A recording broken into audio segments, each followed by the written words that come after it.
The Galactic Defense Council chamber hung suspended in high orbit around Centauri Prime, its crystalline walls offering a panoramic view of the spiral arms stretching into infinity. Captain Sarah Chen stood before the assembled alien representatives, her dress uniform crisp despite the 14-hour wait. She kept her expression neutral as whispers and clicks echoed through the chamber, the universal translator struggling to keep up with the multiple conversations. The human wishes to address the council regarding the upcoming galactic war games. The question came from High Marshal Vex Thor, his iridescent scales shifting colors as he spoke. The Mersian leader's 4 eyes blinked in sequence, a gesture Sarah had learned indicated barely concealed amusement. "That is correct, High Marshal." Sarah's voice carried clearly through the chamber. The various alien delegates, representing over 30 spacefaring civilizations, fell silent. Some leaned forward in curiosity, others reclined in obvious dismissal. Admiral Khazard of the Silicon Collective, his crystalline form refracting light across the chamber, spoke next.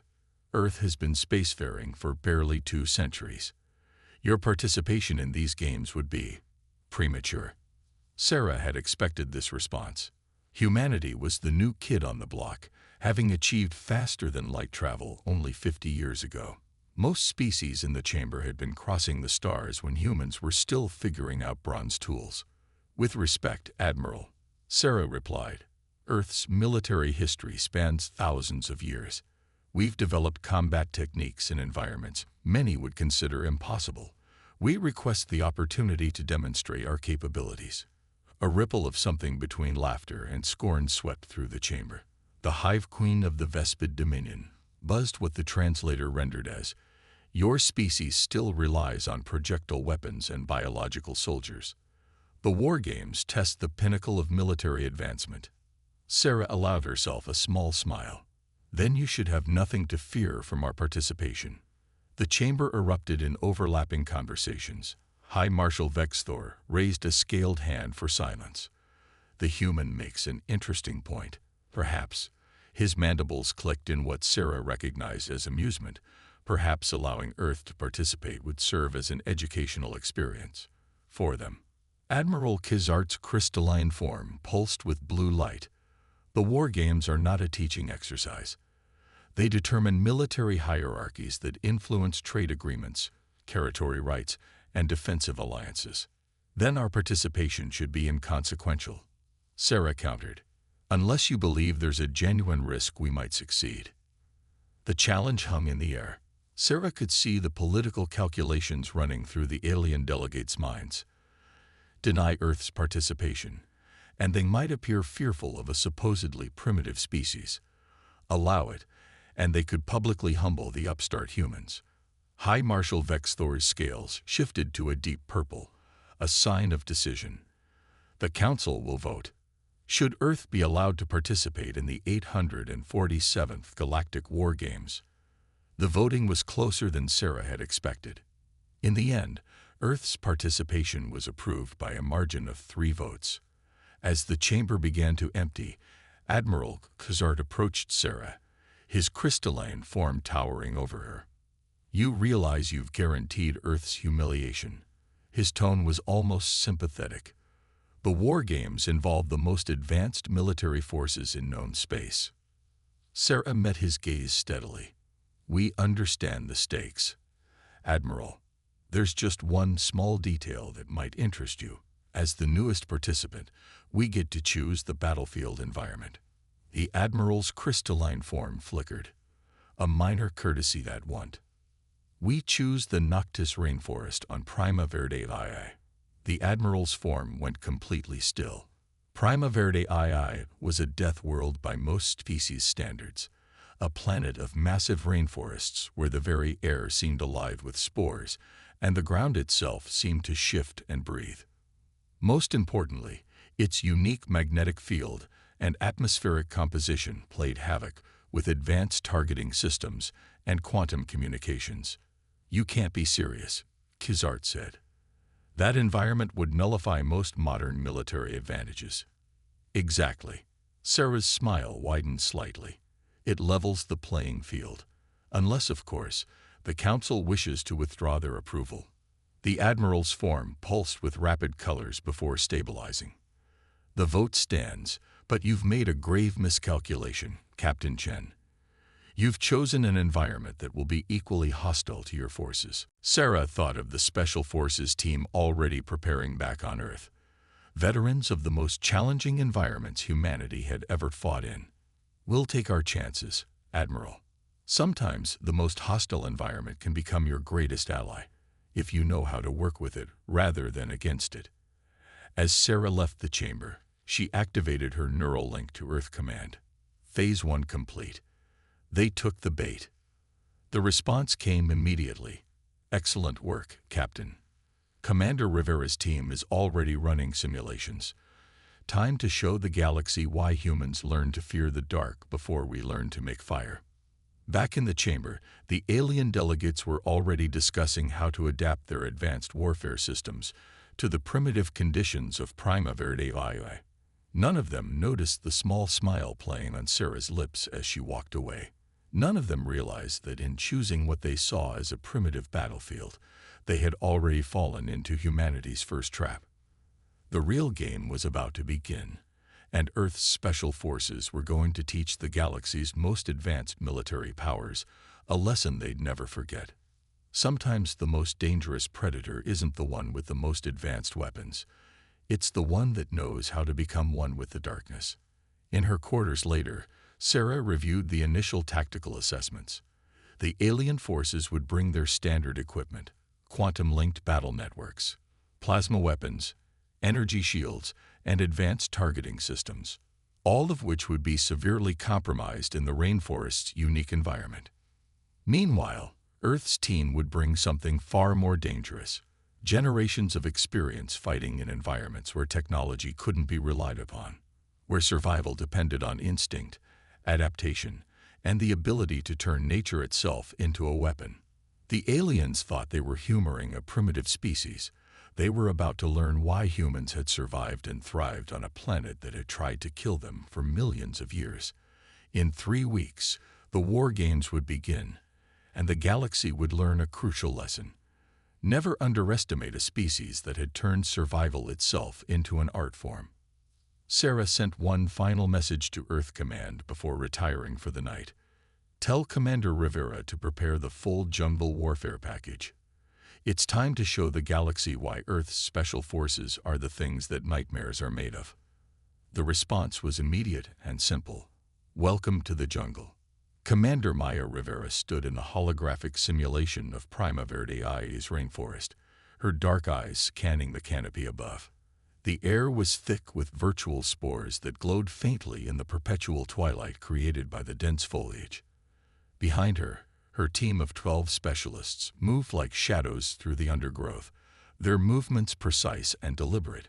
Run it again, she ordered, and the AI recreated the scenario. This time, holographic representations of the alien forces appeared: the crystalline forms of the Silicon Collective, the scaled warriors of the Mergent Empire, and the hive-mind soldiers of the Vespid Dominion. Their advanced armor gleamed, their weapons hummed with energy, and their movements were precise and mechanical. "They're beautiful," Lieutenant Cade Jackson whispered, watching the alien forces through his tactical visor. "All that technology, all that power. And they have no idea what they're walking into." Maya nodded. For 2 weeks, they had been studying the footage of previous war games, analyzing every detail of how the galaxy's most advanced military forces operated. The aliens fought with precision, with overwhelming force, with technological superiority. But they fought like machines, even the biological species among them. "Show me the magnetic interference pattern again," Maya commanded. The hologram shifted, revealing swirling patterns of energy that permeated the rainforest. The unique mineral composition of Prima Verde AI created natural electromagnetic disturbances that would play havoc with quantum communications and targeting systems. Sergeant Elena Torres, their environmental specialist, stepped forward. "The spores in the atmosphere are particularly interesting, Commander. They're bioluminescent, but they also carry a mild electromagnetic charge.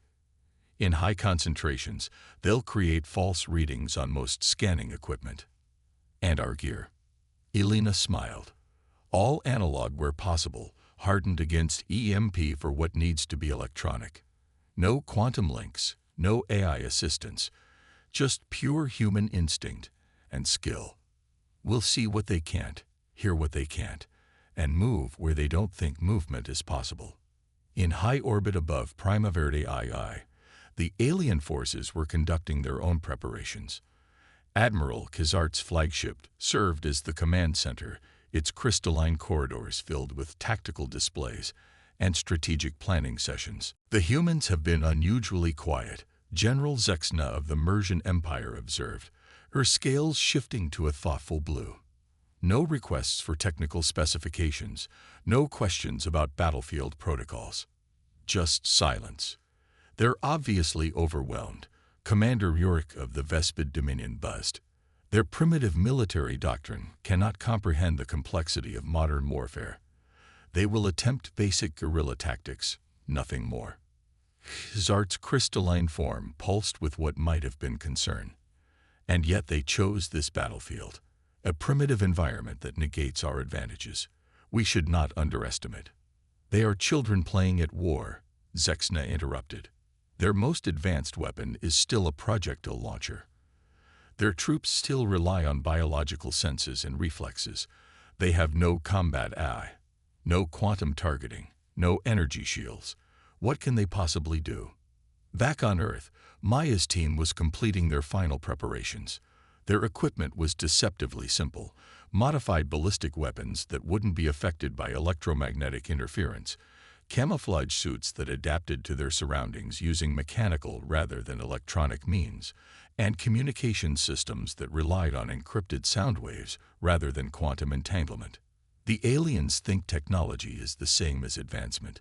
Maya addressed her team during their final briefing. They've forgotten that humans spent millennia perfecting the art of warfare before we ever touched a computer. They'd forgotten that our ancestors were apex predators before we invented the spear. She gestured to the holographic rainforest around them.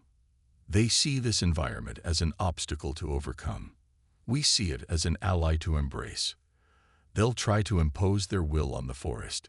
We'll become one with it. Captain Chen's voice came through their secure channel. Commander Rivera, the alien forces are making their final preparations. They've assigned their most decorated units to this exercise, over 100 elite troops from each major power. Maya's smile was predatory. 100 of their best against 12 of ours. Seems almost unfair. To them, Chen asked. To them, Maya confirmed. They're about to learn why humans are the galaxy's apex predators. Not because of our technology, but because we never forgot how to be dangerous without it. As her team made their final equipment checks, Maya received one last transmission from Earth Command. Remember, Commander, this isn't just about winning. This is about sending a message to the galaxy. Show them why Earth's special forces are feared even by other humans. Maya looked at her team. 12 of the most lethal predators humanity had ever produced. They carried centuries of military tradition in their blood and bone, combined with modern training that hadn't forgotten the ancient lessons. They were living proof that humanity hadn't evolved beyond its predatory nature. They had perfected it. 3 days until the exercise begins, she announced.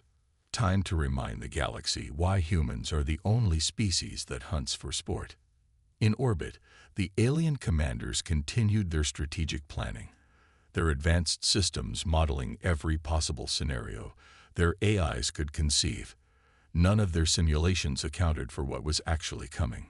None of their tactical databases contained information about an enemy that could turn fear itself into a weapon. They were about to learn why humans still told stories about monsters in the dark. They were about to become part of those stories themselves. The first alien casualty came 3 hours into the exercise, and no one saw it happen. General Zexna's scales flickered in agitation as she reviewed the data. Private First Class Kovacs had simply disappeared. One moment, his biosignals were steady as he moved through the dense undergrowth of Prima Verde II. The next, nothing. No distress call, no weapon discharge, no energy spike. Just silence. Impossible, she muttered, her claws tapping against the command console. The Mersian Empire's combat suits were equipped with redundant systems. Even if the primary systems failed, there should have been emergency beacons, backup communicators, something. Status report. Admiral Kazart's voice crystallized through the compromised quantum network. The magnetic interference was worse than their simulations had predicted, forcing them to rely on more primitive communication methods. "We've lost contact with one of our forward scouts," Zexna admitted. "The humans must have deployed some form of advanced stealth technology." A new signal cut through their channel. The sound of breathing, slow and deliberate, followed by a human voice speaking in perfect Mersian. "Wrong. We just taught him how to be quiet." The channel went dead. Deep in the rainforest, Lieutenant Cade Jackson carefully lowered the unconscious Mersian soldier into a natural depression, using the giant ferns and bioluminescent fungi to conceal the alien's form. The combat suit's occupant would wake up in a few hours with nothing but a headache and a valuable lesson about checking above for threats. "Tango down. Non-lethal," he subvocalized into his throat mic, the sound carrying through bone conduction to the rest of the team. They're still moving in standard search patterns. No adaptation to the environment. Commander Rivera's voice came back, barely a whisper. "Confirmed. Torres, how's our next welcome party coming along?" Delina Torres stood in a clearing 2 kilometers away, her hands covered in the bioluminescent spores that filled the air. She had spent the last hour carefully manipulating the natural patterns of the spores, creating false heat signatures that would play havoc with alien thermal imaging. "Ready to light up their sensors like a Christmas tree," she replied. "They'll see whatever we want them to see." The Silicon Collective's forces were the first to fall for the trap. Their crystalline forms moved through the forest in tight formation, quantum-linked targeting systems trying to compensate for the magnetic interference. When their sensors detected a cluster of heat signatures ahead, they responded exactly as their combat algorithms dictated, by advancing in attack formation. They found nothing but shifting patterns of spores and shadows that seemed to move on their own. "Combat ineffective," the lead unit transmitted, requiring tactical reassessment. The rest of the transmission was lost as the ground beneath them erupted, not with explosions or energy weapons, but with a carefully engineered cascade of mud and vegetation that had been waiting for precisely the right amount of weight. 5 of the Silicon Collective's finest warriors found themselves immobilized in a natural pit, their crystalline forms unable to find purchase in the organic muck. Commander Uric of the Vespid Dominion received the Silicon Collective's distress call and immediately dispatched a rescue team. They moved through the canopy, their wings humming at frequencies designed to be imperceptible to most species. Private Sarah Chen, the youngest member of Maya's team, listened to the wing beats through a passive acoustic sensor she'd modified from old submarine technology. "They're still using the same flight patterns from their combat manuals," she reported. "No randomization, no adaptation. They never learned to fear predators from above," Maya replied from her position higher in the canopy. "Time to teach them." The lesson came in the form of simple nets, woven from local vines, and treated with a compound derived from the forest's natural adhesive saps. When they descended on the Vespid rescue team, the aliens found their wings tangled in organic material that their energy shields had been calibrated to ignore. By the end of the first day, 30 alien soldiers had been eliminated from the exercise. Not a single shot had been fired. Not a single energy weapon had been discharged. The humans had turned the forest itself into their weapon, using the very primitiveness of their methods to bypass the aliens' advanced defenses. In the orbital command center, the alien leaders were facing an uncomfortable reality. Their forces were being systematically dismantled by an enemy they couldn't detect, using methods they couldn't counter. "This is not warfare," Commander Uric buzzed angrily. "They are not engaging in proper combat protocols. They are using the environment itself against us." Admiral Kazart's crystalline form pulsed with growing concern. That is precisely the point, Commander. We prepared to face soldiers. We are instead facing predators who have made this forest their hunting ground. On the forest floor, Maya's team continued their methodical dismantling of the galaxy's most advanced military forces. They moved like ghosts through the undergrowth, their movements indistinguishable from the natural swaying of vegetation. They struck without warning and vanished before retaliation was possible. They expected us to try to match their technology. Maya observed as she watched another group of alien soldiers stumble into a carefully prepared kill zone. They never considered that we might choose to embrace what they see as primitive. Lieutenant Jackson's voice came through her earpiece. "Think they figured it out yet?" Maya smiled as she watched the alien forces begin to cluster together, their formations growing tighter as fear of the unseen enemy began to override their tactical training. They're starting to, but by the time they understand what they're really fighting, it will be far too late. In the gathering darkness of Prima Verde I's long night, the human hunters continued their work. They had become one with the forest, and through them, the forest itself had become a weapon. The aliens were about to learn why humans still told stories about things that hunted in the dark. The real terror hadn't even begun. By the third day, the alien forces had abandoned all pretense of sophisticated military doctrine. Their neat formations had devolved into huddled clusters of nervous soldiers, advanced weapons pointed at shadows. The constant darkness under Prima Verde I's dense canopy had begun to wear on species accustomed to fighting in open spaces with clear sight lines. "They're breaking," Lieutenant Jackson reported, watching through his passive infrared scope as a group of Silicon Collective warriors fired their energy weapons at a cluster of bioluminescent spores, wasting power, giving away their positions, jumping at every movement. Commander Rivera's voice came through the bone conduction mic.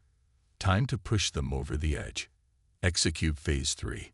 Throughout the vast rainforest, Maya's team began their most psychological operation yet. They had spent the previous night setting up their most primitive and effective weapons. Sound. Elena Torres activated the first of her devices, simple mechanical noisemakers that mimic the forest's natural sounds, but with subtle, unsettling variations. The hollow echo of modified bamboo tubes, the whisper of wind through carefully carved channels in the trees, the distant sound of something large moving through the undergrowth.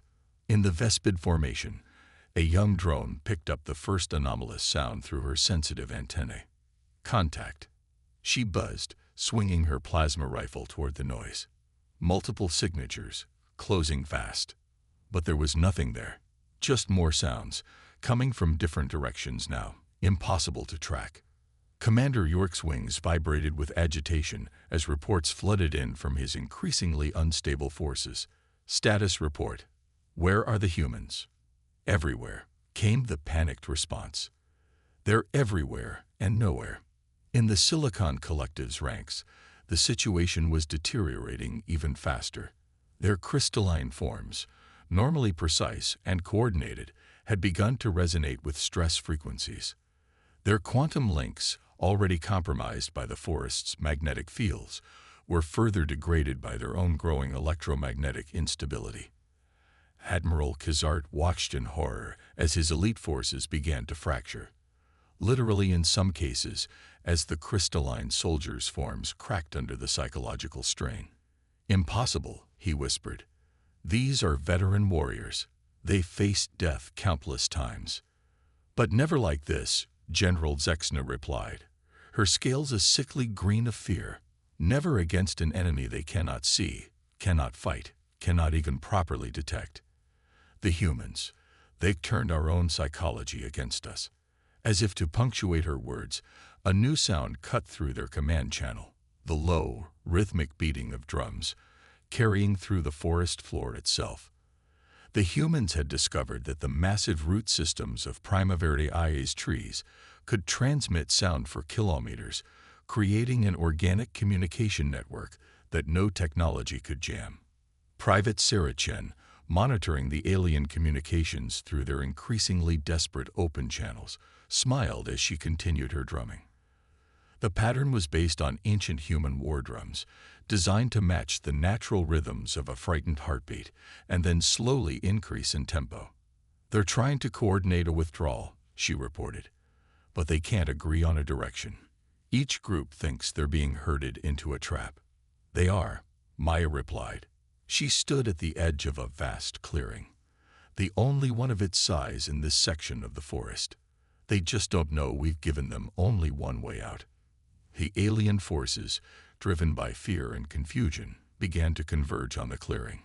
It was the only place their sensors could get clear readings, the only spot where their quantum communications showed signs of functioning normally, exactly as the humans had planned.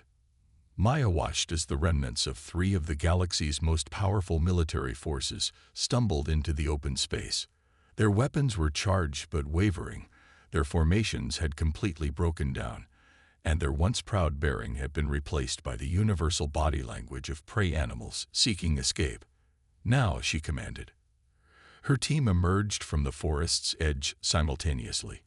12 humans in simple combat gear, carrying what the aliens had dismissed as primitive weapons. The psychological impact was devastating. After 3 days of fighting shadows and jumping at noises, the alien forces finally saw their tormentors. "This is impossible," Commander Rourke buzzed, his wings vibrating in distress. "You are primitives. You have no advanced technology, no combat eye, no energy weapons." "We have something better," Maya replied, her voice carrying across the clearing. "We remember what it means to be predators. We remember what it meant to survive in environments that wanted us dead. While you were perfecting your technology, we were perfecting ourselves." Admiral Kizart's crystalline form pulsed with realization. "The war games, you never intended to match our technological superiority." "No," Maya agreed. "We intended to prove it was a weakness. You've become so dependent on your advanced systems that you've forgotten the fundamental lessons of warfare. Sometimes the most sophisticated weapon is the simplest one." General Zexna's scales shifted to the deep blue of defeat. "The exercise parameters. You've achieved your victory conditions. Most of our forces have been eliminated or neutralized." "Not quite," Maya said. She raised her hand, and from the forest came more sounds, the loading of simple mechanical weapons, the rustle of movement in the canopy, the subtle signs of predators preparing to strike. "We have one final lesson to teach. Would you like to learn it, or would you prefer to yield?"